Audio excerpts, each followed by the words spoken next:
గుడికొచ్చే భక్తులే వారి టార్గెట్. ముఖ్యంగా యువ జంటలు, భార్యాభర్త కాని వారు ఉంటే వారికి పండగే. వారిని బెదిరించడం, అందిన కాడికి దోచుకోవడం, లేని పక్షంలో మహిళలపై అత్యాచారం చేయడం ఆ కిరాతకులు చేసే నిత్యకృత్యాలు. నాగర్ కర్నూలు జిల్లా ఊరుకొండపేట గ్యాంగ్ రేపిస్టులను అరెస్ట్ చేసిన తర్వాత పోలీసుల విచారణలో అనేక విషయాలు బయటపడుతున్నాయి. నాగర్ కర్నూలు జిల్లా ఊరుకొండపేటలో జరిగిన గ్యాంగ్ రేప్లో సంచలన విషయాలు వెలుగు చూస్తున్నాయి. ఇప్పటికే ఈ కేసులో 7 నిందితులను అరెస్టు చేసిన పోలీసులు వారి విషయంలో కీలక విషయాలు రాబట్టారు.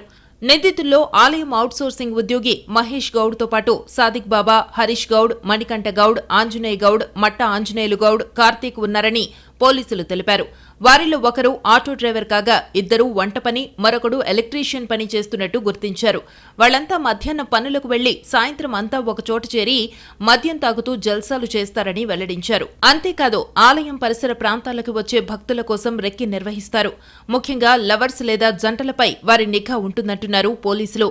ఆలయానికొచ్చే జంటలు భార్యాభర్తల, ప్రేమికుల, స్నేహితుల అనేది అంచనా వేసి వారి కదలికలను నిత్యం గమనిస్తూ ఉంటారని తెలిపారు. ఫోన్లలో సమాచారం చేరవేసుకుంటూ అనుమానంగా ఉన్న జంటను ఎంచుకుంటారు. వారిని నిర్మానుష్య ప్రాంతానికి తీసుకెళ్లి డబ్బు, నగలు, వాహనాలు లాక్కోవడం చేస్తుంటారని చెబుతున్నారు పోలీసులు. అంతేకాదు ఫోన్లలో వీడియోలు తీస్తూ ఆయా జంటలను బెదిరిస్తారని చెబుతున్నారు. చాలా మంది బాధితులు తమ పరువు పోతుందని విషయాన్ని బయటకు చెప్పకపోవడంతో వారి ఆగడాలు కొనసాగుతున్నాయి. గతంలోనూ ఓ మహిళపై నిందితులంతా కలిసి అత్యాచారం చేసినట్టు పోలీసుల విచారణలో వెల్లడైంది. అంతకుముందు ఓ మైనర్ జంటను బెదిరించి డబ్బులు లాక్కున్నట్టు పోలీసులు చెబుతున్నారు.